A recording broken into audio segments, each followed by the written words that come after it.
A robbery suspect is dead after a late-night robbery. Pistol. Back and shot an intruder breaking into her home. 911, what is your emergency? A citizen, just like a police officer, have the right to defend themselves or defend others if they're in fear of death or serious bodily injury, and that right extends to using deadly force.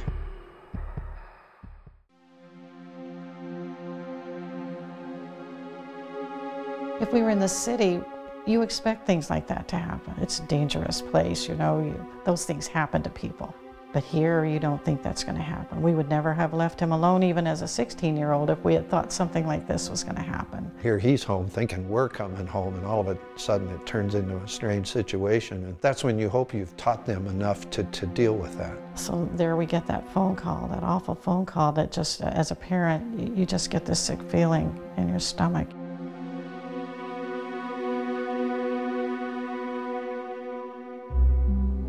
I grew up out here at Buckeyes. It was really nice growing up because you had little fields you could go run around in. We always had a couple animals and cows, horses, that kind of thing. So I spent most of my time outside playing. We moved up here in 1994 to the Prescott area. So wanted to get out of the Phoenix area and thought we'd raise our kids more rural. It was just a good, comfortable place to be, and we felt that it was a good place to raise the kids up. My parents always gave us a lot of responsibility growing up and expected us to do the right thing. My dad had spent lots of time ingraining firearms safety into me. I became very confident probably as soon as I got into my teenage years with my abilities of being able to properly use and safely use a firearm. We were just having a normal day like we always do, relaxing, having a good time. I mean, just enjoying each other with Grandma and Grandpa. Hey, let's go out and eat. And Greg wanted to stay home. It was pretty much just me on my own, which was no big deal. At this point, I was pretty used to it. I was downstairs watching TV and had a very squeaky kind of front door. It was kind of the sound I'd been waiting for all night. Was I heard the door open and they stepped into the tile entryway, and tile on the upstairs, you can hear every step, everything. So I turned the TV off, put my blanket over the chair. It was all very nonchalant because it was what I'd expected, you know. Something I did probably 9 times out of 10 was to play tricks on my mom. I was gonna sneak up the stairs, wait for my mom to come over and then scare her, you know. I kind of creep up the stairs, and when I kind of peek my head up to look up over that last stair, I was just looking at someone standing directly in my kitchen. Your first thoughts aren't, oh, this person's here to hurt me and steal things. I was wondering who my parents brought home. Who is this guy? I would say it was a long few seconds right there going through my mind where I was watching this guy, and then I heard another person, and I was thinking, all right, they're not supposed to be here. When I realized that they were opening drawers, that kind of thing, and I was like, all right, they're just here to steal things, and this is not good. I definitely felt a little chill down my arm, and then I had to take another second to, what do I do? I need to get out of here. I can't just sit right here. As soon as I turn this way, they'll probably see me. So I went back down into the basement, and it was all dark, so I left it that way. I'm walking through the dark, which sometimes when you're a kid, that's creepy enough as it is. So now my focus is a lot of it listening. 911, what's your emergency? Because now I can't see them. And I only hear one set of footsteps, so partially in my mind I'm thinking, well, where's the other guy? So I'd call 911, and as I'm talking, I'm realizing that I'm paying attention to the operator, not paying as much attention as I should to them. Somebody just broke into my house. Told her there's somebody in my house, somebody broke in, I'm not supposed to be here. I'm hiding downstairs. She says, okay, what's your address? I mean, just right away, where are you? After I gave her the address, and then she said, okay, are you safe? Can you get out of the house? Where are they? And Where are you in the house? I could exit out the back, but I don't know where the other person is. I was leery of the back doors and windows because they said, how many are there? And I'm thinking, well, I really don't know. There could be more. You have no idea. As soon as I had given the address, I started walking towards our little understairs closet that we'd kept our guns in and gun safe. We had a key hidden right nearby. Got the key, opened the closet, and first thing sitting there waiting for me was my shotgun. It really clicked that, I mean, I'm out in the sticks, you know, I'm out here. And that's kind of part of the reason that we were prepared to defend ourselves if necessary, because the police response in an area like that is not the 3 or 4 minutes that you're gonna get in the city. It's much longer, at least 10 minutes. So I got the gun out. We left it loaded because we were planning to use this to defend if necessary. I loaded a round into the chamber and informed the 911 operator that I have a shotgun. If they come downstairs, I'm ready. Well, she told me to not use it, to hide in the bathtub. That just instantly to me was not the right thing to do for me. To corner yourself in a very confined, small space, because if they do come in looking for you, you're really trapped. No, I'm not gonna go in there. I kind of told her no. I had a clear view and a reflection off the glass of where they would come down the stairs. I was in the dark, they were in the light, so I felt I was at a strong advantage. The guys were just kind of milling around, going room to room, looking around. I'm listening to them walk around. At this point is when I heard them walking towards the top of the stairs. Kind of started to get a little more serious to me. I'd having thoughts like, well, now what am I gonna do? I said, hey, they're coming down the stairs. She's telling me to hide. And I said, I'm sorry, I need 2 hands to operate the weapon properly. They're coming down the stairs, I'm putting down the phone. I'm sorry, I put the phone down.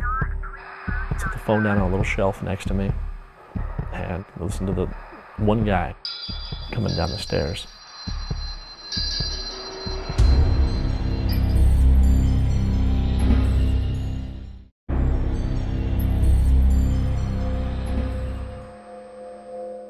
I'm listening to them walk around. At this point is when I heard them walking towards the top of the stairs. She's telling me to hide. And I said, I'm sorry, I need 2 hands to operate the weapon properly. They're coming down the stairs, I'm putting down the phone. I'm sorry, I put the phone down. I set the phone down on a little shelf next to me and listened to the one guy coming down the stairs.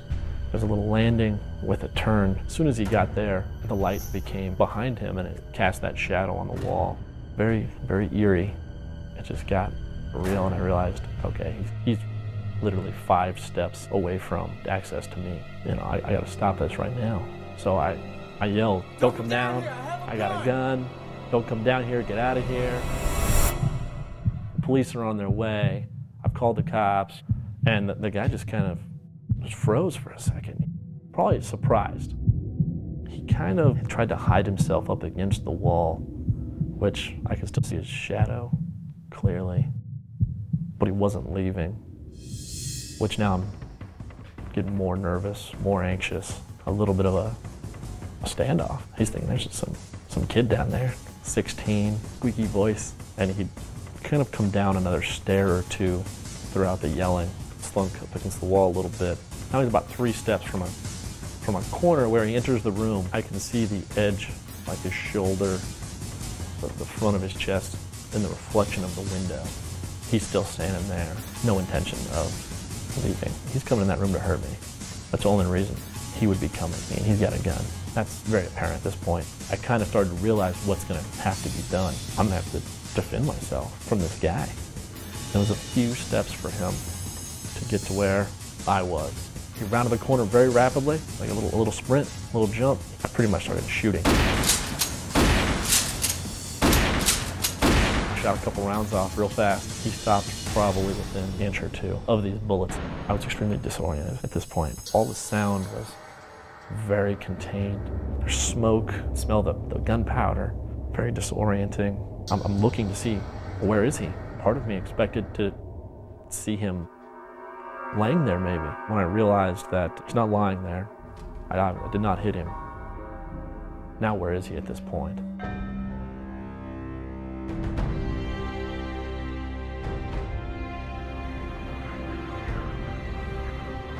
The first thing I really remember hearing was I could hear noise, something. It took me a second to realize what it was. It was the 911 operator just yelling to see if she could get my attention, to see what is happening. She was just saying, as I put the phone up to my ear, "Are you okay? What happened? What happened? What happened? Are you okay?" I told him, "I'm fine." I shot at him. I don't know where they are. I need to know if the cops are on their way. Are the cops on their way? But something very reassuring came back from her where she said, "The sheriffs should be arriving momentarily." And that was just a huge relief to know that help is almost there. They should be arriving. They should be there now, but you have to confirm. So she directed me to go into a bedroom that was behind me. I had to look out the window, and sure enough, I saw lights all over the place. She then directed me to shut the bedroom door and then to lay flat on the floor. They're gonna have to come in and search the house, assuming that there's an armed robber. Laying there, I heard the sheriffs come in the upstairs, yelling, "Sheriff's office!" Police, sheriff's department, police, spreading out through the house. I could hear that there were a lot of them. They were very reassuring that I was safe. Everything's all right at this point. We're here, everybody's gone, everything's fine, everything's taken care of. When it really kind of was like, big sigh. Greg calls and says, Greg's pretty good prankster. And he calls and says, we just had somebody just broke in the house. And he said, I shot at him. Yeah, right. Sure, Greg. He gave the phone to one of the policemen at that point, and the sheriff said, this is real and we're at the house and you need to get home right now. Then I had to tell my wife and her mom and dad that our dinner's done. There were lots of hugs right when they got home, and it was a really good feeling. Greg, thank goodness, was properly trained in the use of firearms. I think without that, it all could have turned out differently. The police stopped somebody. What I understand is the guy'd been drinking and on drugs. So who knows what he was looking at or what he'd have been capable of doing. I think at this point, for being 16, it was the perfect outcome, you know. I got him out of the house, I protected myself, and I didn't have to hurt anybody. I was a senior in high school when the tragedy of September 11th happened.